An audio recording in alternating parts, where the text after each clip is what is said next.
Meus irmãos, como que nós gostaríamos de ser julgados? Como nós gostaríamos que fosse o nosso julgamento? Nós temos falado muito a respeito de julgamentos, mas o que a Escritura tem a nos ensinar como um padrão? Qual o padrão comportamental que deve reger toda a nossa vida? Se nós formos olhar para a lei é bastante extensa, tem bastante desdobramentos. Como que nós podemos resumi-la a um padrão que seja simples de nós lembrarmos e que seja simples para nós usarmos como molde para o nosso comportamento? Vejamos o que diz o texto. Mateus capítulo 7, verso 12. A palavra de Deus nos diz o seguinte: portanto, tudo o que vós quereis que os homens vos façam, fazei-lo também vós, porque esta é a lei e os profetas. Até aqui, vamos mais uma vez ao Senhor em oração. Curva a sua cabeça comigo. Senhor Deus, nosso Pai, tem misericórdia de cada um de nós. Que o Teu Santo Espírito, Senhor, me ilumine. Eu que sou pó e pecado, um simples vaso de barro, mas que a Tua palavra seja abundante e o poder do Teu Santo Espírito também. Pedimos que o Teu Santo Espírito ilumine cada coração, cada vida que ouvir essa mensagem, os nossos irmãos, as pessoas que ouvirem por outros meios, que o Teu Santo Espírito possa iluminá-las. Ajuda-nos, Senhor. Tem misericórdia de nós, porque nós somos tardios no entendimento, nós somos duros, nós complicamos o que é simples e simplificamos o que é complexo. Ajuda-nos. Glorifica o nome do Teu Filho em nosso meio. É o que nós te pedimos, no nome santo de Cristo Jesus, nosso Senhor. Amém. Meus irmãos, nosso Senhor aqui, Ele avança sobre o tema que foi proposto desde o início do capítulo 7, que é o julgamento. Nós já vimos a proibição de nós condenarmos os irmãos temerariamente. Já foi desmascarado também aquele tipo de julgamento hipócrita, aquele julgamento que enxerga melhor os pecados na vida dos outros do que os próprios pecados. Já vimos que nós devemos julgar e tratar de maneira diferente os irmãos e os cães e os porcos. Depois foi exposto o importante tema da oração, onde nós vimos que todo aquele que pede, que busca e que bate a porta do Pai Celestial é por Ele atendido. E é ali, na oração, que nós vimos que nós vamos encontrar a sabedoria que nos foi exigida, tanto para julgar de maneira prudente, quanto para deixar de jogar pérolas aos porcos. Após tudo isso, o nosso Senhor avança agora para uma sentença proverbial, um princípio conhecido universalmente, apesar de ser muito pouco praticado, e apesar de que eu creio que somente no cristianismo ele faça algum sentido. Assim, hoje nós veremos que nós devemos fazer aos demais tudo aquilo que nós gostaríamos que os homens fizessem, ainda que eles jamais nos tratem desta forma, pois o texto diz respeito à nossa ação e não à nossa reação. E não devemos fazer nada daquilo que nós não gostaríamos que fosse feito conosco. Porque com essa atitude, meus irmãos, nós estaremos então obedecendo à essência da lei, que é o amor. O elo com aquilo que nós acabamos de ver é claro. Notem, Deus nos trata como nós esperaríamos que um pai terreno nos tratasse, só que nós vimos que Ele nos trata melhor, pois pais terrenos são maus e são limitados, e o nosso Pai Celestial Não é. Gostaríamos que os outros nos tratassem desta forma também. Portanto, é dessa forma que nós devemos tratar os demais. O provérbio que é comumente chamado de a regra de ouro, você vai encontrar em livros, ela não foi inventada pelo nosso Senhor Jesus Cristo. Não é uma revelação direta de Jesus Cristo. Esse princípio da reciprocidade já é encontrado desde a antiguidade. Ele é encontrado em livros apócrifos do Antigo Testamento e ele é encontrado também em outras nações, diz um teólogo. A forma negativa dele, por exemplo, ocorre no livro de Tobias, é um livro apócrifo do Antigo Testamento que consta na Bíblia católica. Ele está também nos escritos do Rabino Hillel, que são muito conhecidos e são muito utilizados pelos teólogos, porque dá todo o desenvolvimento da lei e aquele momento da transição entre o judaísmo e o cristianismo. Então, o cristianismo usa muito desses escritos. Nos antigos gregos já se encontrava, e até mesmo em Confúcio. Esse filósofo Confúcio, ele diz o seguinte: não faças nada ao teu próximo, que em seguida queiras que o teu próximo faça a ti. Isso muitos anos antes de Cristo. O Talmud, que traz a história do Rabino Hillel, conta que por volta do ano 20 antes de Cristo, um homem fez um desafio a dois rabinos.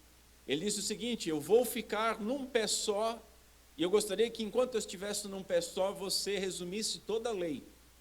E a lei é extensa. Isso foi antes de Jesus fazer aquele maravilhoso resumo da lei para nós. Os próprios 10 mandamentos são um resumo da lei, mas são extensos dependendo do equilíbrio da pessoa. E o rabino disse o seguinte: aquilo que odeias, não o faças a teu próximo. Essa é toda a Torá, essa é toda a lei. O resto é comentário. Contudo, é quase que consenso que Jesus, ele é o primeiro a colocar o princípio de forma positiva. Todos os exemplos que eu dei, ele está de forma negativa. Jesus é o primeiro a colocar de forma positiva. Nós devemos agir positivamente. Nós devemos tomar atitude, não apenas deixando de fazer o mal, mas fazendo o bem. Nós temos que tomar atitude em fazer aquelas coisas que nós gostaríamos que nos fosse feito. O texto faz um resumo do que, de fato, a lei e os profetas exigem. O resumo da lei que é visto aqui, evidentemente aponta para a segunda tábua da lei, que versa sobre os relacionamentos com o próximo, do crente com o próximo. Contudo, a base desse relacionamento de forma apropriada, ela repousa sobre a obediência à primeira tábua da lei, que é o relacionamento do crente com Deus. Dessa maneira, meus senhores, fica evidente que nós não encontramos nesse axioma, nesse princípio, um resumo de toda a teologia cristã, mas um princípio que deve nortear os nossos relacionamentos, deve nortear os relacionamentos do cristão. Por que eu estou falando isso? Porque muitas pessoas gostam de pegar muitos ateus, muitos atôs, muitos... deixa nesses dois termos que está bom para eu não me complicar. Gostam de olhar para a Bíblia, gostam de olhar para o cristianismo e gostam de pensar uma coisa ali, uma outra lá, para promover algum padrão e nos atacar de alguma coisa. Muitos incrédulos, eles buscam tirar Deus de cena e transformar o cristianismo numa espécie de humanismo melhorado. Veja, o cristianismo se resume em você fazer ao próximo o que você gostaria que o próximo te fizesse. Isso resume a segunda tábua da lei, que está em dependência da primeira tábua da lei. Mas isso não resume toda a teologia cristã. O cristianismo não é só você ser bom com o seu vizinho. Envolve muito mais que isso. E justamente por nós falharmos nisso é que nós precisamos de um Redentor. O teólogo Sproul diz que a razão pela qual nós temos a necessidade da cruz é que nós transformamos a regra de ouro em ferrugem. A razão pela qual nós temos necessidade de redenção é que nós não tratamos o próximo como nós gostaríamos que ele nos tratasse. Nós precisamos de salvação porque nós ofendemos uns aos outros e porque nós ofendemos a Deus. Por isso nós precisamos de redenção. E o cristianismo fala de redenção. Sendo assim, o primeiro ponto, essa regra de ouro, pelo contexto, ela define como nós devemos julgar, como nós devemos viver e como nós devemos orar. Como eu afirmei, o tema maior de toda essa passagem continua ainda sendo sobre julgar uns aos outros. Inclusive o ensino que nós vimos na semana passada a respeito da oração, que apesar de ser uma valiosa lição para toda a vida cristã, não deixa de estar subordinado ao tema do julgamento. Jesus ele inicia essa passagem com um portanto ou um pois. Isso deixa claro que a regra de ouro ela não está solta, isolada no ar, mas ela acompanha o desenvolvimento feito por Jesus Cristo. Jesus começa a falar sobre julgamento, de repente ele está falando sobre oração, subordinado ao tema do julgamento, e aí então ele diz, portanto, fazer isso. Ou seja, tudo está interligado, o verso não está solto no ar. Vejamos, quando nós vimos Jesus nos ordenando a não sentenciarmos de forma condenatória, porque julgamentos nós temos que fazer, a Bíblia nos ordena a fazer, mas o que nós não temos autoridade para fazer é julgar condenando e sentenciando o próximo. Quando nós vimos Jesus ensinando isso, ele acrescentou uma consequência. A consequência era que a forma e a medida que nós usarmos será também usada contra nós. E isso, meus senhores, é uma maneira de dizer, julgue da maneira e com a medida que você queria ser julgado. O mesmo é verdadeiro sobre como devemos enxergar os ciscos nos olhos alheios. Devemos enxergá-los pequenos. E como gostaríamos que eles enxergassem as traves de madeira nos nossos olhos. Nós gostaríamos que eles enxergassem menores. E após remover essas traves, nós devemos auxiliar aos demais com misericórdia. Aqueles que porventura tiverem algum cisco incomodando a sua vida, com misericórdia, com cuidado, com amor e com carinho, para não ferir o próximo, assim como nós gostaríamos que nos fosse feito. Quando avançamos, observamos o tratamento devido aos endurecidos, aqueles que desprezam o Evangelho e acabam nos agredindo. Nós não queremos ser, a bem da realidade, apurrinhados por nenhum proselitista. Não é verdade? Quando nós passamos na Rua 15, um pouco antes da pandemia, vinha aqueles homens do Hare Krishna, você já atravessava a rua, você, cara, não quero, não vou dar papo. Você não quer ser apurrinhado por isso. Nos sábados de manhã, antes da pandemia, você também não abria a porta para qualquer um que batesse, porque podia ser alguém querendo, né, te catequizar a ser testemunha. E nós não somos só testemunhas, nós somos filhos. Enfim, nós não gostamos de ser apurrinhados por proselitista. O que é proselitista? Proselitista é aquele que só quer converter o outro. E é o que existe de muito forte dentro do cristianismo. Alguns chamam isso de missões, mas missão envolve evangelizar. Fazer um prosélito é simplesmente catequizar alguém. O caso de, se nós fôssemos alguém sem o evangelho, e se a falta desse proselitismo, o abandono desses, nos conduzisse à salvação, nós desejaríamos ser abandonados o mais rápido possível. Lembra que nós falamos sobre isso? Às vezes você está falando para uma pessoa demais, daqui a pouco você para de falar, parece que liga o sinal. Poxa, ela não falou mais de Deus para mim, será que Deus me abandonou? Ela me abandonou? Será que eu ainda tenho salvação? Não está mais disponível? E aí a pessoa se preocupa. Nesse cenário, meus senhores, entra a questão também da oração. Nós devemos parar de lançar as nossas pérolas aos porcos e começar a orar por eles. E de que forma que nós vamos orar? Pedindo aquelas coisas que nós gostaríamos que os outros pedissem por nós, caso nós estivéssemos impotentes de fazer isso. Um ímpio não vai se ajoelhar e dizer, Senhor, eu quero ser salvo, envia alguém para mim. Não existe isso. Quem vai fazer essa oração é o crente. Senhor, salva fulano de tal, tem misericórdia dele. abre os seus olhos, encontra com Ele. Coisa que somente um filho de Deus clama, pela mudança de natureza, pela regeneração de um cão. Há uma coesão de todo o discurso do Senhor Jesus Cristo no Sermão do Monte. Veja, aqui nós lemos assim, essa é a essência de tudo que ensinam a lei e os profetas. Verso 12. Anteriormente, no início do Sermão do Monte, nós lemos o seguinte: não cuideis que eu vim destruir a lei e os profetas. Eu não vim abrogar a lei, mas vim cumprir. Capítulo 5, verso 17. Por quê? Porque o amor é o cumprimento da lei. E Jesus conclui a instrução de oração no contexto, dizendo que se nós, que somos maus, sabemos dar boas coisas aos nossos filhos, quanto mais o nosso Pai que está nos céus dará boas dádivas àqueles que lhes pedirem. Assim, nós devemos agir igualmente para com o próximo. Por quê? Porque o Pai, o nosso Pai, faz com que o seu sol se levante sobre bons e maus e a chuva desça sobre justos e injustos. 5:45. E, portanto, tudo o que vós quereis que os homens vos façam, fazei-lo também vós, porque essa é a lei e os profetas. Estão me acompanhando? Todo o discurso é fechadinho. Não é uma coleção de ditos, de provérbios. É um sermão maravilhoso, coerente, coeso, do início ao fim.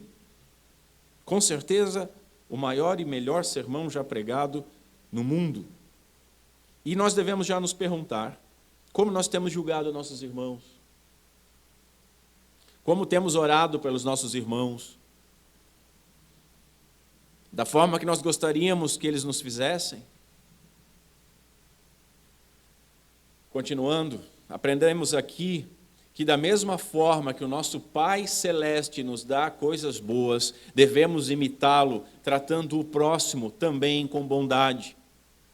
Senhores, todos nós temos amor próprio. Até aquela pessoa que diz que não tem amor próprio, ela tem amor próprio, ela só não sabe usar o seu amor próprio. O amor próprio é natural no homem. O ponto é como nós usamos o amor próprio. O texto é contra o egoísmo, ou sobre o uso correto do amor próprio em benefício dos demais. Afinal de contas, fazer ao próximo aquilo que nós gostaríamos que nos fosse feito, ou amar ao próximo como a nós mesmos, envolve o nosso amor próprio, só que usado em benefício do outro. Dessa maneira, as nossas relações interpessoais, nelas nós devemos ser tão sensíveis às necessidades dos outros, como nós somos sensíveis às nossas próprias necessidades. O melhor teste para nós provarmos se algo que nós queremos fazer ou que nós queremos deixar de fazer é realmente bom, é avaliarmos da seguinte maneira: nós gostaríamos que os outros fizessem assim conosco? Esse é o melhor teste. Esse é um antídoto contra o egoísmo que nos tenta diariamente e constantemente. A regra envolve tanto quantidade, veja, em tudo, em todas as coisas que vocês querem que os outros nos façam. Ela envolve quantidade e ela envolve qualidade. Façam assim. Tem quantidade e qualidade. Não se limita a fazer qualquer coisa de qualquer jeito, mas a fazer tudo como gostaria que fosse feito. Demanda qualidade como se fosse para nós. Não se limita a algumas coisas, apenas isso ou aquilo, mas, repito, em tudo. Excluindo, obviamente, as coisas proibidas pela lei, o que deve estar claro. Mas eu, infelizmente, tenho que falar, porque as pessoas às vezes gostam de pensar um negócio e dizer, é em tudo. Fazer ao próximo o que gostaria que nos fosse feito necessariamente é a essência da lei quando não fere a mesma. Né? Você pode ter um desejo absurdo de comer chocolate e você gostaria que o próximo te desse chocolate até você não conseguir mais comer chocolate. Isso é gula, você está ferindo vários mandamentos e eu estou usando um exemplo bem pitoresco para não ir nos exemplos mais profundos. Irmãos, tudo que vós quereis que os homens vos façam, fazei-lhes também, porque esta é a lei e os profetas. A regra, ela é tanto positiva quanto negativa. Devemos fazer e devemos não fazer. Não devemos fazer nada daquilo que não queremos que os outros nos façam. Isso inclui as formas práticas das nossas reações no dia a dia. Nós temos que pesar as nossas reações. Todos nós erramos em alguma coisa. E dizer que erramos em alguma coisa, todos nós erramos muito em muitas coisas, em quase todas as coisas. Mas erramos, é que de vez em quando a gente confessa que erra, né? Só de vez em quando. Quando nós erramos, nós gostaríamos de receber misericórdia e não um julgamento severo. Não é verdade? Todos nós falamos bobagens. Todos nós, num momento ou no outro da nossa vida, deixamos escapar aquilo que está no interior do nosso coração, cozinhando naquele caldeirão de iniquidade, e falamos algo que não deveríamos ter falado para alguém. Quando nós fizemos essas coisas, falamos essas coisas, nós gostaríamos de receber o silêncio. Porque o silêncio é a melhor bofetada para uma besteira que é dita. Nós não gostaríamos de receber afronta igual ou maior, mesmo porque aí nós já vamos para se embolar. Não é verdade? Quando você fala uma bobagem, quando o seu dente não foi suficiente ágil para segurar na sua boca a bobagem que a sua língua quis falar, e foi, quão melhor é quando outra pessoa só fica quieta, só baixa a cabeça. E quão pior é quando ela fala algo de maior intensidade. Todos nós erramos no trânsito. Por mais que sejamos ases do volante, todos nós erramos. E quando nós erramos, nós gostaríamos de receber compaixão, não uma buzinada e xingamento. E é natural você vir, por exemplo, do outro lado da cidade aqui para a igreja, xingando e buzinando. Até que daqui a pouco você faz um negocinho errado. E aí leva uma buzinada. Você fala, não precisa. Nós não gostaríamos de receber. Pode ter sido o primeiro erro daquela pessoa também. Não há necessidade. Quando nós erramos, nós gostaríamos de receber compaixão. Eu creio que esses exemplos são bem light, mas são suficientes para estabelecer como nós devemos reagir. Porque quando nós erramos, nós gostamos de uma reação positiva. E quando os outros erram conosco, nós deveríamos ter essa reação que nós gostaríamos de receber. Provérbios nos ensina, a resposta branda, ela desvia o furor, mas a palavra dura suscita a ira. Tenhamos essa sabedoria em nossos corações e nosso comportamento. Devemos observar também o princípio de forma positiva. Tudo o que queremos que os outros nos façam, devemos fazer. Não é apenas reação. Não é apenas se o outro fez alguma coisa boa, você faz de volta. Não é apenas evitar fazer o mal, mas é agir primeiro, agir de boa vontade. Todos nós gostamos de um ombro amigo no momento de dor. Todos nós gostamos do pão estendido no momento de privação. Todos nós gostamos de um copo d'água que vem matar a nossa sede. Todos nós gostamos de uma palavra de conforto nos momentos de dor e de incerteza, de tal maneira que nós devemos oferecer aos outros isso antes que eles nos peçam. Devemos agir antes da desgraça que poderia ser evitada. Devemos alertar antes de uma decisão precipitada. Devemos nos antecipar. Devemos nos antecipar também tratando bem, como gostaríamos de ser tratados. E nisso aqui eu recebo constantemente uma lição de forma prática de 2 amigos que eu tenho. Cada vez que esses 2 amigos me recebem, eles me surpreendem. Eles preocupam-se antes de eu chegar com todas as coisas que eles já sabem que eu gosto. Coisas até que eu não falei que eu gostava, mas que eles pegaram no ar. Eles prestaram atenção. E eles adquirem essas coisas. E quando me recebem, essas coisas estão todas à disposição abundantemente. Deixam tudo à vontade. Preparam tudo. Desde um café a uma janta, até mesmo uma entrega de contas, com um carinho que é constrangedor. É isso. É isso que eu estou falando. Esses meus amigos fazem tudo o que eles gostariam de receber, e sem esperar nada em troca. E nós temos feito isso. Veja, o nosso Pai, não há melhor exemplo do que isso. Ele preparou um mundo para nós. Ele preparou cada detalhe da nossa vida. Ele preparou uma mesa para cada um de nós na glória, junto com o seu Filho. Preparou-nos uma casa na eternidade. Preparou-nos uma adoção gratuita pelo sangue de Cristo Jesus, amando-nos primeiro. E nós temos feito isso aos outros? Temos feito como gostaríamos de receber? Portanto, devemos fazer algo e não fazer outro algo. Veja, o condicional é como gostaríamos de sermos tratados. Esse é o condicional. Como gostaríamos de ser tratados e não como temos sido tratados.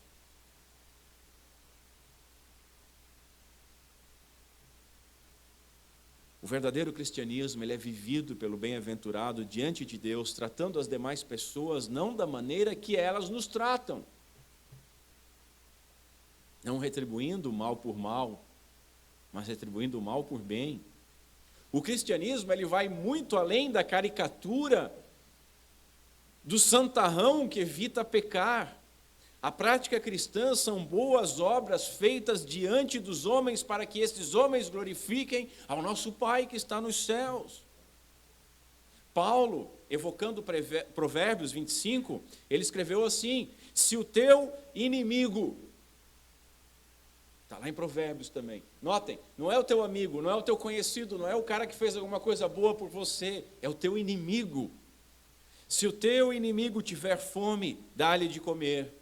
E se tiver sede, dá-lhe de beber, porque fazendo isso, amontoarás brasas de fogo sobre a sua cabeça.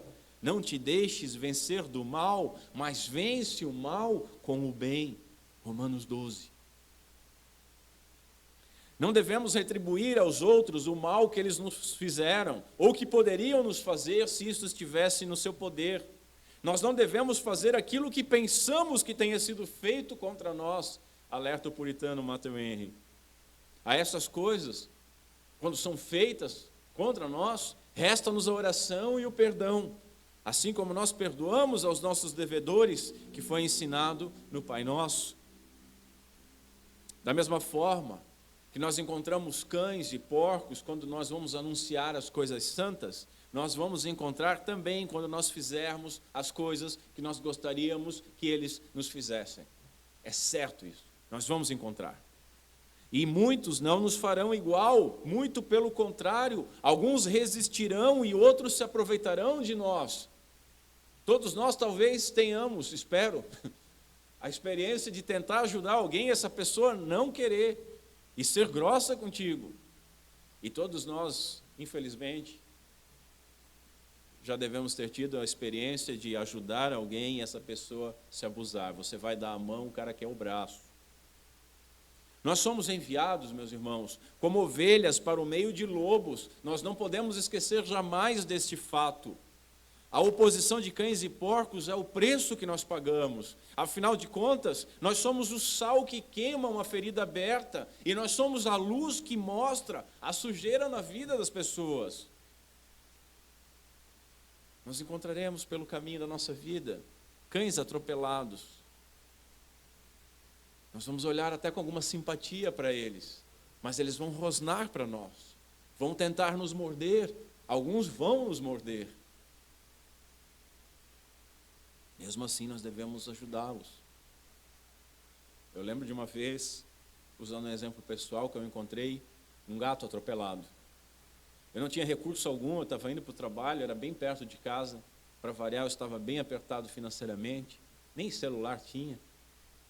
Mas eu lembrei que eu tinha um remédio em casa. Eu pensei, pelo menos eu vou dar um remedinho para ele.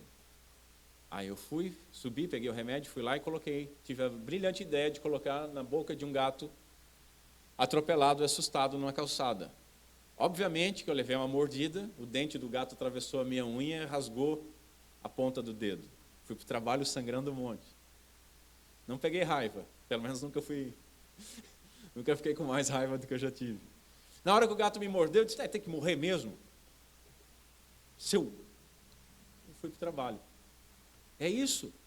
Muitas pessoas que nós vamos ajudar também vão nos morder, também vão nos atacar, também vão reclamar, também vão rosnar. Às vezes elas estão assustadas, às vezes elas estão machucadas, às vezes elas são ruins mesmo e acabou. Mas nós não podemos ser pautados pelo comportamento do outro. Nós encontraremos inimigos pelo caminho que foram roubados, que foram machucados, mas devemos agir como bons samaritanos. E nos cabe então socorrê-los e arcarmos com a satisfação das suas necessidades mais urgentes. Todo mundo gosta de falar do bom samaritano, mas esquece que o bom samaritano, além de tudo o que fez, foi lá e deu 2 moedas. Tirou do bolso e ainda disse, olha, e tudo que ele precisar pode botar na minha conta. Nós ainda quando fazemos alguma coisa, fazemos com a mão mirrada, né?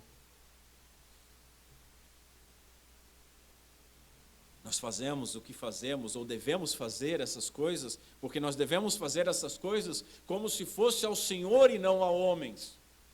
Isso é o cristianismo. A preocupação com o bem-estar do próximo e com o seu sentimento reflete o cuidado maior que Deus tem por nós, conforme nós vimos na última semana. Por fim, nós aprendemos que esta, de fato, é a essência da lei dos profetas. Dr. Lloyd Jones diz que metade das nossas dificuldades deriva-se do fato de que nós não compreendemos o sentido da lei de Deus em seu caráter e seu intuito verdadeiro. Nós não compreendemos. Nós olhamos para a lei como uma série de faça e não faça. Isso é errado. Nós nos perdemos em detalhes da letra da lei e ignoramos o espírito da lei.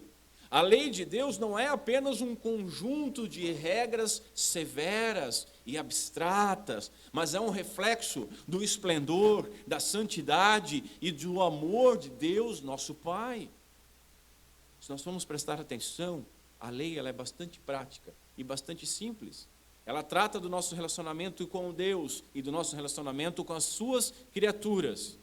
Quando o apóstolo João está dizendo que os mandamentos de Deus não são pesados na sua primeira epístola, ele não está zombando de nós e não está menosprezando a nossa incapacidade de obedecer plenamente.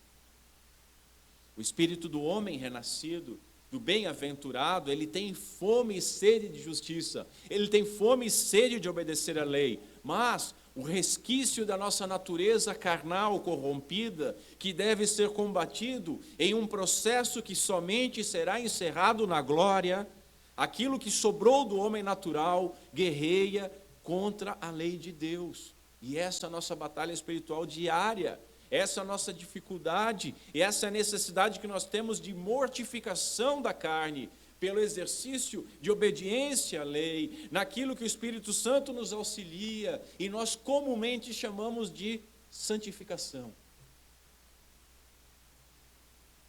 A lei demonstra como Deus Pai trata, zela e cuida de cada um de nós.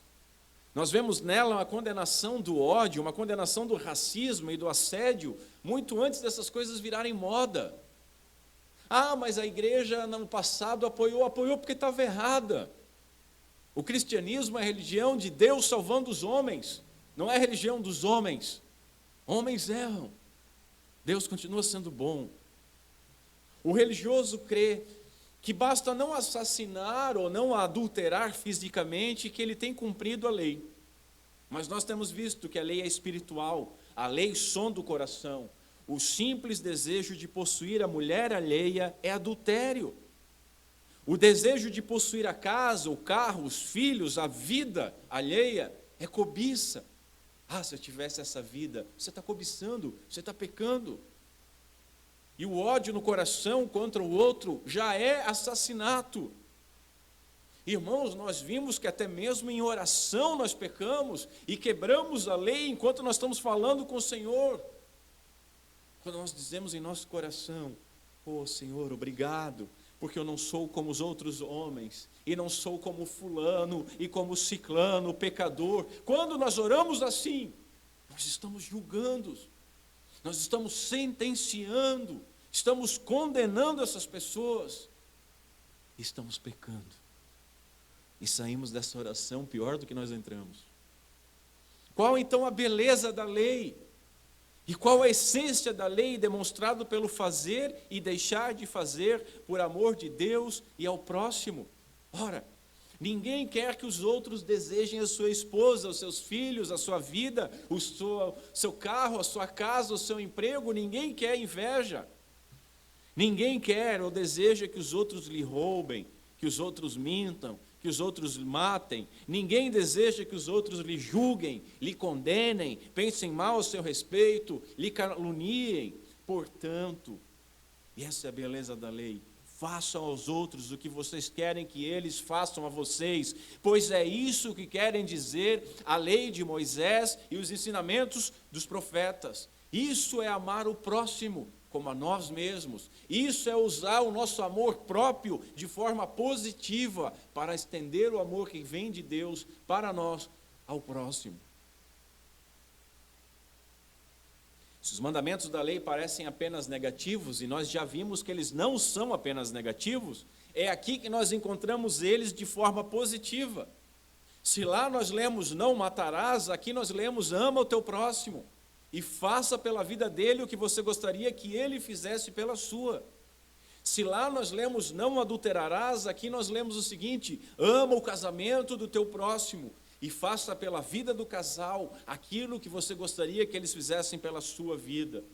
Tudo que a lei ordena com respeito ao próximo está resumido nesse simples preceito, como inumeráveis galhos de uma árvore têm uma raiz apenas. Essa raiz é a palavra de Deus. Essa raiz é o amor de Deus. Essa raiz é a lei de Deus. Desta forma, eu reforço que devemos entender que o portanto usado por Cristo forma um todo com o Sermão do Monte, desde o verso 17. É como se o Senhor estivesse dizendo assim, assim, à luz de tudo que eu ensinei a respeito da verdadeira direção em que a lei do Antigo Testamento aponta, obedeça a regra de ouro, pois é ela o que querem dizer a lei e os profetas.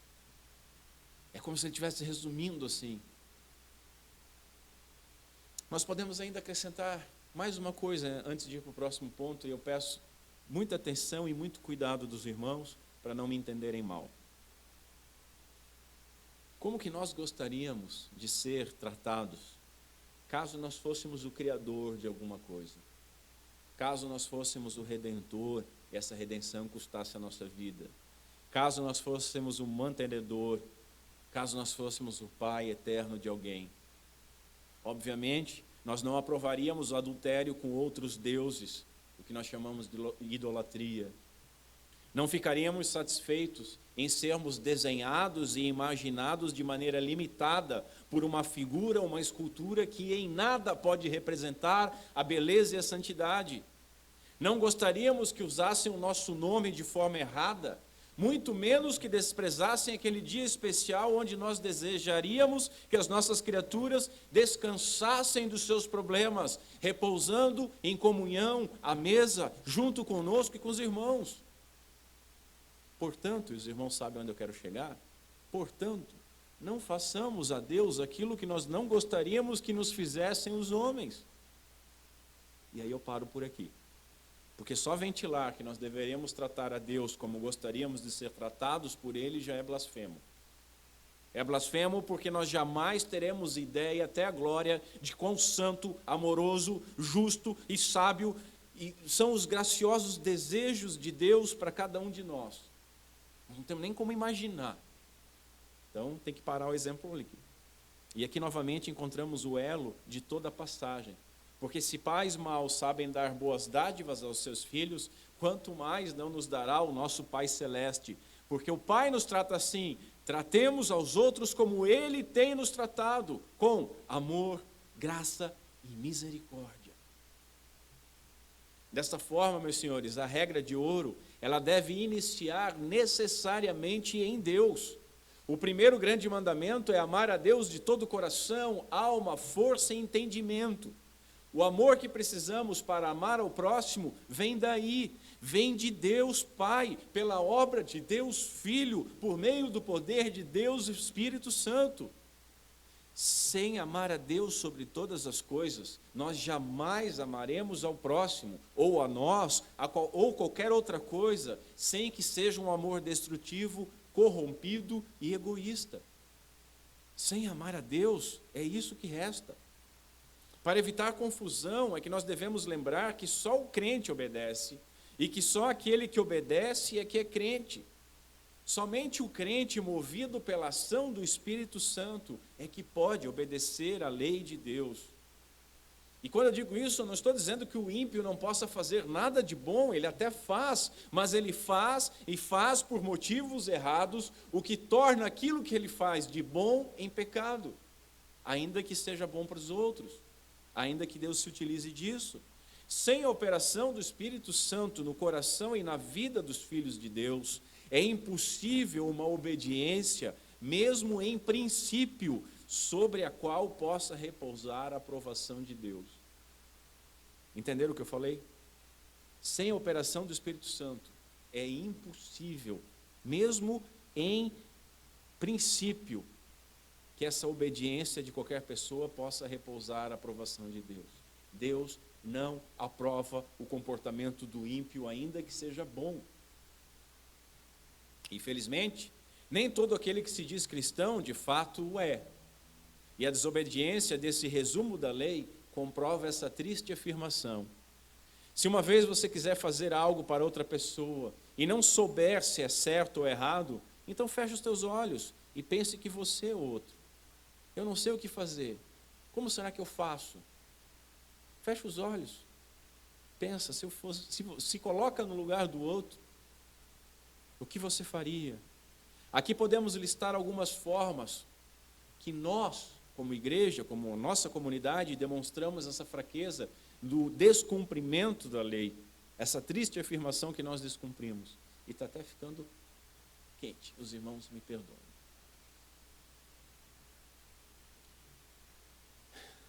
Porque agora eu vou ter que falar da gente um pouco.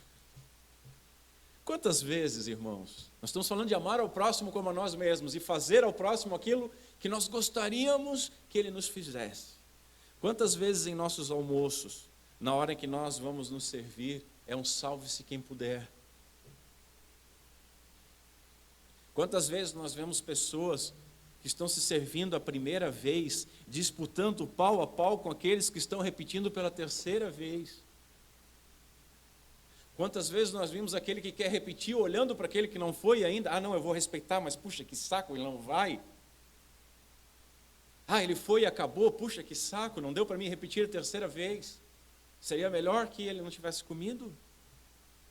Quantas vezes, meus irmãos, eu entro nos nossos banheiros aqui e eu fico extremamente triste com as cenas de horror que eu vejo. Parece que eu estou entrando num banheiro de uma danceteria. É papel jogado pelo chão, papel jogado pela pia, papel jogado pelo vaso sanitário, que normalmente se encontra urinado, seja o banheiro masculino ou feminino, e às vezes ainda tem um presente boiando.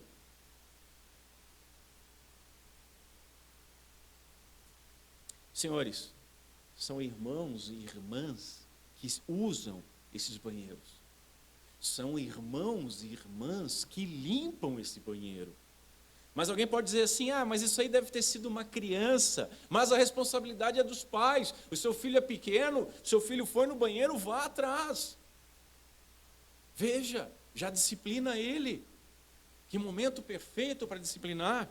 Eu visito os irmãos que têm filhos e eu não encontro o banheiro da casa de nenhum deles da forma como eu encontro o banheiro daqui. Então, se são crianças, não são somente crianças, a gente sabe disso, mas a responsabilidade continua sendo dos adultos. Isso sem falar no lixo após os cultos. Parece que foi, às vezes, feita uma festa, é copinho d'água, é chiclete embaixo da cadeira, meu Deus! É o irmãozinho que veio, pisou no barro, veio pelo pântano, sobe, chega aqui, começa a sapatear, faz o sapatinho de fogo dele, fica aquela coisa bonita, ele levanta, olha, sujou e vai embora. Tem gente que limpa. Chega no diácono e diz, irmão, vê um paninho para mim aqui, só para eu amenizar pelo menos. Provavelmente você vai ouvir e deixa assim. Mas eu nunca vi, minto, uma vez eu vi alguém fazendo isso. Fora daí, Dão de ombros. Dão de ombros. Mesmo que você argumente que isso são pequenas coisas, e de fato são pequenas coisas, eu lhe digo que aquele que é fiel no pouco será fiel sobre o muito. Se o nosso comportamento é assim no básico, imagine como é que nós nos comportamos nos nossos negócios, nos nossos casamentos, nas nossas famílias. Imagine a relação com as coisas que nós falamos, com as coisas que nós assistimos, com as coisas que nós consumimos. Se não conseguimos ser fiel nisso, não é de se admirar que a gente tenha cartaz, lave a mão e puxe a descarga depois de usar o banheiro. Mas um cristão não precisaria disso. Irmãos, o nosso Deus é santo. E uma das passagens mais espantosas e mais pitorescas das Escrituras diz o seguinte, prestem atenção: determinem um local fora do acampamento onde se possa evacuar. Os irmãos entendem? Não preciso traduzir, né? Todo mundo sabe o que é evacuar. Determine um local fora do acampamento. Que acampamento é esse? Acampamento de guerra. O Senhor está dizendo para os soldados. E vai dar algumas instruções para eles. Notem. Determinem um local fora do acampamento onde se possa evacuar. Como parte do seu equipamento, junto com as armas e água, tenham algo com que cavar. E quando evacuarem, façam um buraco e cubram as fezes. Deus tem que falar isso, irmão. Eu ainda tenho que falar isso. Continua o texto. Pois o Senhor, o nosso Deus, anda pelo acampamento para protegê-los e para entregar os inimigos nas suas mãos. O acampamento terá que ser santo, para que ele não veja no meio de vocês alguma coisa desagradável e se afaste do meio de vós. Eu estou usando exemplos pitorescos. Eu creio que os irmãos têm imaginação suficiente para expandir isso para os relacionamentos, para os comportamentos, para o que consomem, para o que veem, para o que pensam, para o que fazem, para o que vivem. O que o Senhor tem visto no nosso meio? Será que a nossa vida tem sido fezes e fezes ao redor exposta? Será que andamos ao redor dessas fezes e ainda pisamos nela e sacudimos o pé, igual um cachorro de rua? Eu poderia ainda ventilar vários exemplos. Alguém poderia dizer assim, nessa época de pandemia, nenhum irmão meu me ligou para perguntar como é que eu estou. Nenhum irmão meu se preocupou comigo. E você, quantas vezes você pegou o telefone e ligou para algum irmão? Quantas vezes você ofereceu carona para o irmão no final do culto, ou para vir? No final do culto até é fácil, mas para vir, aquela pessoa que te pediu carona uma vez, no final do culto, provavelmente ela tem alguma dificuldade para vir, e você poderia se deslocar um pouco. Quantas vezes você se ofereceu para limpar a casa de algum irmão que está enfermo? Irmãos, começa conosco, começa com cada um de nós. Não dependa do outro. Amar ao próximo como a si mesmo, fazer ao próximo aquilo que você gostaria que fosse feito com você, começa com cada um dos senhores. Não espera pelo outro, não espera do pastor. Vocês não são crianças com as fraldas cheias para ficar trocando. Eu também sou falho, muito falho. Em cada uma dessas áreas. Faça o que gostaria que ele fosse feito. Irmãos, nós não podemos controlar o que os outros dizem a nosso respeito, o que os outros fazem conosco, mas nós podemos controlar o que dizemos a respeito deles e o que fazemos com eles. Nós devemos pensar em fazer por eles, em vez de fazer com eles, escreveu Sproul. Por incrível que possa parecer, há entre as comunidades cristãs muitas desavenças, muitas mágoas e pouco perdão. Nós devemos nos colocar no lugar do outro, evitar ao máximo feri-lo, e caso tenhamos sido feridos pelo outro, devemos perdoá-lo como nós gostaríamos de ser perdoado. Pois o mal em nada difere de um para o outro. O seu mal não difere em nada do mal do outro. Há somente um juízo, há somente uma lei, há somente uma graça. Assim, escreve Bonhoeffer, o discípulo tratará o outro sempre como alguém que recebeu o perdão dos pecados e que passa a viver exclusivamente do amor de Deus. Quando você tem consciência que você foi perdoado, é assim que você perdoa os outros que têm ofendido. É assim que você faz aos outros, quando tem consciência que foi abençoado, abençoa os outros. Nós temos que ter essa consciência, porque toda lei se resume numa só palavra: nesta, amarás ao teu próximo como a ti mesmo, diz Paulo. Como estamos incrivelmente distantes, tanto o mundo como as comunidades que se chamam igreja, da obediência a essa palavra. Lloyd Jones argumenta que a regra ela não pode ser humanamente posta em ação. Não é no braço da carne. Ele lembra que essa regra já existe há 2000 anos. Isso ele está falando na década de 50 do século passado. Ela existe há mais tempo, como nós vimos, né? E ele continua dizendo que durante os últimos 100 anos em particular, e ele não viu os nossos anos de politicamente correto, foi feito tudo o que está ao alcance do homem por meio de legislação, educação, a fim de aprimorar os homens. Mas não obstante, eles continuam não prestando a obediência a essa regra de ouro. Nós devemos responder: por que isso? Porque a inclinação da carne é inimizade contra Deus, pois não está sujeita à lei de Deus, nem em verdade pode ser sujeito, diz Paulo em Romanos. O homem natural odeia a lei de Deus, e é o mesmo homem, senhores, que afirma que todos deveríamos nos amar e nos suportar debaixo de um arco-íris de tolerância e inclusivismo. Todo o discurso sobre diversidade e tolerância esbarra no pecado.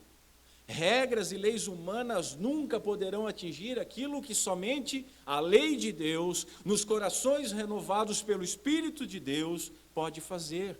Não há outro jeito. O falso crente não pode observar essa regra, porque exige constante sacrifício e domínio sobre a própria pessoa, algo que só o Espírito Santo pode dar. O amor bíblico não é politicamente correto, ele é sacrificial e dependente de Deus. E Stott diz que certamente tal amor é inatingível, a não ser pela graça de Deus. Dito essas coisas, nós temos que ver como é que nós vamos responder a isso. O que esse texto diz conosco? Vamos ainda estudar algumas aplicações. Em primeiro lugar, eu exorto aos irmãos: nós devemos, todos nós, obedecer a Cristo. Nós temos complicado a lei, irmãos. João diz que seus mandamentos não são pesados, e hoje nós vimos a prova disso. A orientação de Cristo é resumida em um princípio que desanuvia as questões duvidosas. O que gostaríamos que nos fosse feito é simples. Ela torna desnecessário uma lista exaustiva de casos, aquilo que é chamado casuística. Os puritanos tinham muito disso, escreviam volumes de 600 páginas de como dizer bom dia para o irmão, né? O que mais que tem de casuística? O crente fraco, o crente de hoje, ele pega a Bíblia e fica: mas onde é que está um versículo que diz que não pode se masturbar? Onde é que está um versículo que diz que não pode roubar a internet do irmão? Não tem, né? Onde é que está o versículo que diz que não pode comprar um DVD pirata? Não tem aqui nada disso. Não estou roubando, não estou matando. Ele precisa de uma casuística, ele precisa de uma lista. O judeu fez isso. O judeu pegou todos os mandamentos e elaborou com a Talmud e outros documentos uma casuística de cada mandamento. E foram ao limite, do limite, do limite, do limite. No dia do Senhor não pode cuspir ao chão, porque a terra vai se fender e isso ará a terra. Vai ao absurdo. E o que nós temos aqui é um princípio, base, simples, para nós conseguirmos obedecer toda a lei. O resumo do resumo pode ser expresso assim: coloque-se no lugar de outro e não haja em relação a ele como gostaria que ele agisse em relação a você, sob as mesmas circunstâncias, sob os mesmos princípios. Nós não sabemos o que fazer. Haverá alguma coisa que nós gostaríamos que as pessoas fizessem por nós? Então é precisamente isso que nós devemos fazer em favor delas. Jesus não exige apenas que não façamos algo de mal ao próximo. Ele exige mais. Ele exige que nós façamos o bem ao próximo. Devemos fazer aquilo que o nosso próximo necessita para ser aliviado quando está sobrecarregado. Mas você pode dizer: ainda não sabemos como não devemos agir. Existe algo que nós não gostaríamos que alguém fizesse contra nós? Então, jamais nos esqueçamos de que é exatamente isso que nós não devemos fazer contra o próximo, as outras pessoas, pois nós não devemos ferir ninguém, pois ninguém gosta de ser ferido e nós não gostamos. Spurgeon escreve o seguinte: se todos os homens agissem de acordo com esse preceito, não haveria escravidão, nem guerra, nem terror, nem contenda, nem mentira, nem roubo, tudo seria justiça e amor.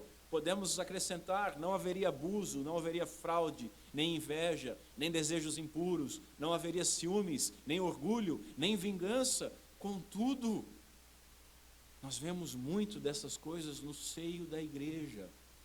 Portanto, a minha segunda aplicação é: nós devemos nos autoexaminar e abordar a questão primeiramente com nós mesmos, nos perguntando: temos tratado como gostaríamos de ser tratados? Somente depois nós devemos observar como os outros têm nos tratado. A Bíblia não justifica comportamentos vingativos. A Bíblia não justifica comportamentos do tipo: a vida me fez assim. Eu levei muita pancada na vida, por isso eu sou assim, por isso eu sou assado. A Bíblia e Deus não está nem aí para o que você sofreu ou deixou de sofrer. Ela exige uma coisa e capacita pela graça e poder do Espírito Santo. O orgulho, meus senhores, é a grande raiz do pecado. E o crente, ele deveria ser humilde. Ele deve ser humilde. Mas o crente que deveria ser humilde, ele é facilmente ultrajado. Ele é facilmente ferido por uma palavra, por uma ação. O irmão não olhou para mim, não sei, levantou a sobrancelha, né? Estou chateado. Parece um bando de crianças às vezes. É assim que nós somos, e nós não devemos ser, devemos nos autoavaliar para nos arrependermos. Temos visto que devemos pensar menos em nós, menos de nós, ver, cada um de nós nos ver como pecadores indignos, miseráveis, que foram alcançados pela misericórdia, e desta maneira mostrarmos misericórdia aos demais, tratando como gostaríamos de ser tratados, independente de como fomos tratados primeiro. O bem-aventurado, ele não deve ter dificuldade para oferecer a outra face, principalmente quando quem feriu o primeiro lado da face foi um outro irmão. Assim, não podemos ler aqui uma forma egoísta de obediência.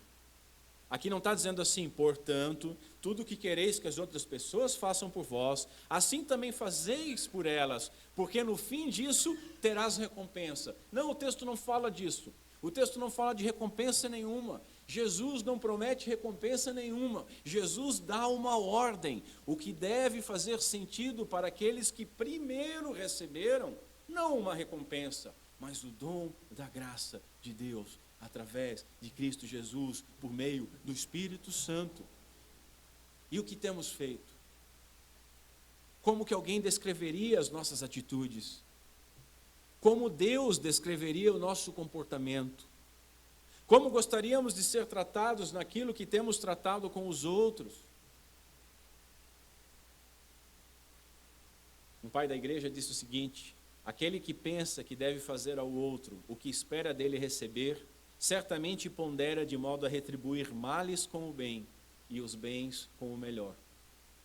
Imagine, meus irmãos, o seguinte: imagine se Deus nos tratasse como nós temos tratado os outros. Caso Deus fosse tratar-nos conforme o nosso merecimento, nós estaríamos todos perdidos. Nós merecemos a condenação. Mas nós recebemos mais que o melhor do que poderíamos imaginar. Se um pai terreno não dá pedra por pão, nem peixe por cobra, o nosso Pai, mais do que pão, mais do que peixe, nos deu Cristo Jesus. Por que nós, que merecíamos tão grande juízo e recebemos tão gloriosa dádiva e misericórdia, não trataríamos aos outros, ainda que eles merecessem desprezo, com a misericórdia que nos alcançou, com a graça que nos sobreveio, com a forma como gostaríamos de ser tratados? É como se Cristo tivesse ensinado o seguinte: olhem para os outros, conforme eu mesmo tenho olhado para vocês, à luz das coisas que me trouxeram do céu até vocês, para dar a vida em favor de vocês. façam isso para os outros. É o que nós temos feito. Com certeza, os irmãos imaginam que o terceiro ponto seja: nós devemos nos arrepender. Todos nós devemos botar a nossa cara no pó. Todos os relacionamentos do bem-aventurado deveriam iniciar com essa premissa: amar ao próximo como a si mesmo. Desta maneira, as questões que nos norteariam seriam: o que gostamos, como gostamos de ser tratados, que coisas nos agradam, que coisas nos desagradam, o que nos magoa, o que nos deixa irritado, o que gostamos que pensem sobre nós. Agindo dessa forma, não iniciamos pensando no comportamento do outro, mas no nosso comportamento com relação ao outro. Aquilo que nós aprovamos ou não deve ser exatamente o que faremos ou evitaremos fazer aos demais. Essa prática, ela demonstra o óbvio: os outros são tão pecadores como nós, contudo, eles gostam de ser bem tratados, de serem ouvidos, de não serem agredidos, de serem auxiliados e de serem perdoados, tanto quanto nós gostamos. Nós gostaríamos que falassem certas coisas negativas ao nosso respeito? Então não falemos dos outros. Nós gostaríamos que pessoas julgassem as nossas atitudes precipitadamente? Então não julguemos precipitadamente. Quantas palavras falamos que deveríamos não ter falado? Quantas palavras nós deixamos de ter falado quando nós deveríamos? Quantas coisas fizemos que deveríamos não ter feito? Quantas coisas nós deixamos de ter feito quando deveríamos? Que nós possamos nos arrepender e que o Senhor nos conceda, junto com o perdão, a capacidade graciosa de obedecer. Nós temos sido indiferentes às necessidades dos outros? Como nós temos feito os nossos negócios? Pensando somente no nosso ganho? Temos glorificado a Deus em nossos relacionamentos? O que os outros podem falar a nosso respeito? O que nós ouviremos naquele grande dia, quando os livros forem abertos publicamente e lidos pelo Senhor? Meu amigo, se você busca salvação, procure o Senhor.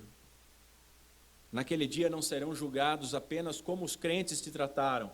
Não serão aceitas desculpas sobre o que os outros fizeram ou deixaram de fazer. A questão é o que você fez, e a questão é o que você quer fazer a partir de agora. Se arrependa e abrace o Senhor.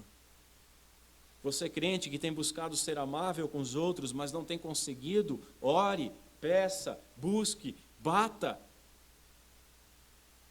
Se você tem conseguido, mas não parece o suficiente, glória a Deus, porque nunca será suficiente. A nossa salvação é imerecida, portanto não há um mínimo para nós sermos bons para com os outros. Nós devemos manter o padrão de Cristo. E qual foi o padrão de Cristo? Eu dou a minha vida pelos meus amigos.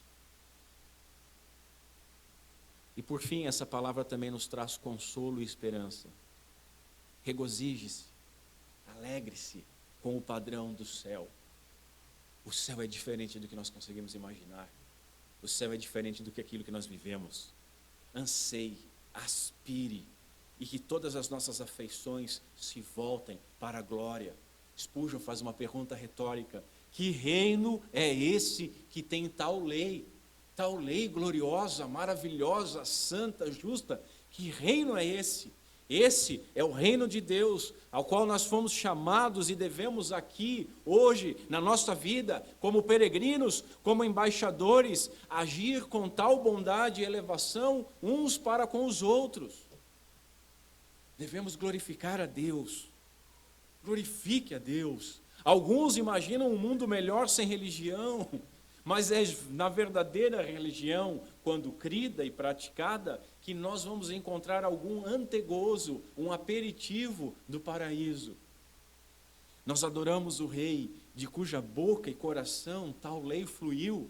Essa regra é uma prova do caráter divino da nossa santa religião, escreveu Spurgeon. Deus nunca falhará conosco. Essa é uma grande certeza, e essa é a grande esperança.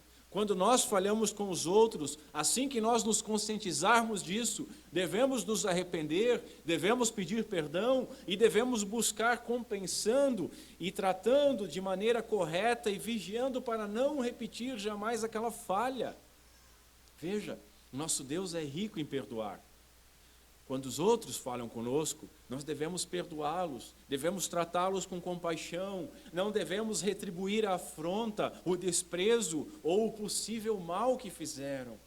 Ouçamos Paulo, amados, nunca procurem vingar-se, mas deixem com Deus a ira, pois está escrito: minha é vingança, eu retribuirei, diz o Senhor.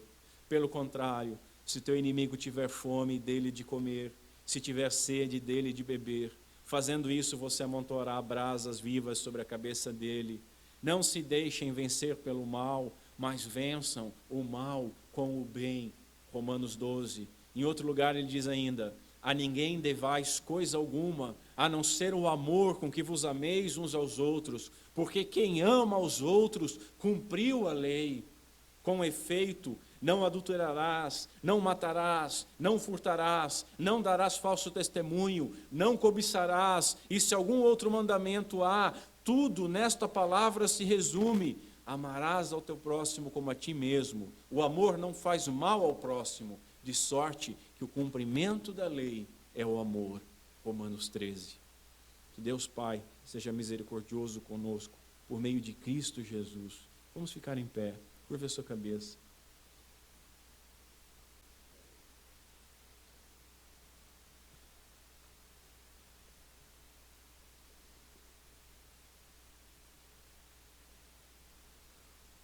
Ó Senhor Deus, nosso Pai, tem misericórdia de nós. Tem misericórdia de nós, Senhor.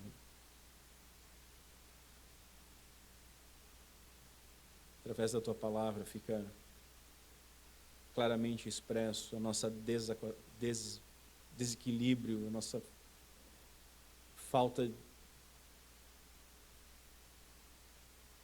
de compostura cristã, nossa falta de obediência, de amor.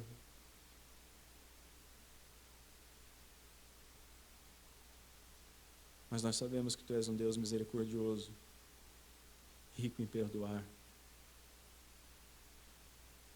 Nós cremos que se Tu nos chamou hoje ao arrependimento dessas coisas, é porque Tu vai nos fortalecer com Teu Santo Espírito para nós mortificarmos a nossa carne e agirmos de forma diferente. Nos ajuda, Senhor. Sem Ti nós nada podemos fazer, somente com Teu Santo Espírito, efetuando em nós e efetua em nós, Senhor, por misericórdia, tanto querer quanto realizar. Nos ajuda a amar, dá-nos amor para contigo, dá-nos amor para com o próximo, que nós possamos fazer uns aos outros, que nós possamos fazer ao próximo, que nós possamos fazer até aos nossos inimigos, aquilo que nós gostaríamos que eles nos fizessem. Que nós deixemos de fazer as coisas com orgulho, com egoísmo, com espera de retribuição, ou como retribuição a uma primeira boa ação, ou a uma má ação, mas que nós façamos as coisas, Senhor, por amor. Por amor. Pai, dá-nos aquilo que Tu exige, porque o que Tu exige é muito elevado para nós. A nossa carne não consegue. Dá-nos. Então exige o que Tu quiseres. Que as nossas atitudes possam glorificar o Teu santo nome. Que o nosso amor ao próximo possa ser visto como um testemunho do amor que nos alcançou em Cristo Jesus. Tem misericórdia de nós. Glorifica o nome do Teu Filho em nossas vidas. É o que nós te pedimos no nome santo de Cristo Jesus, nosso Senhor. Amém.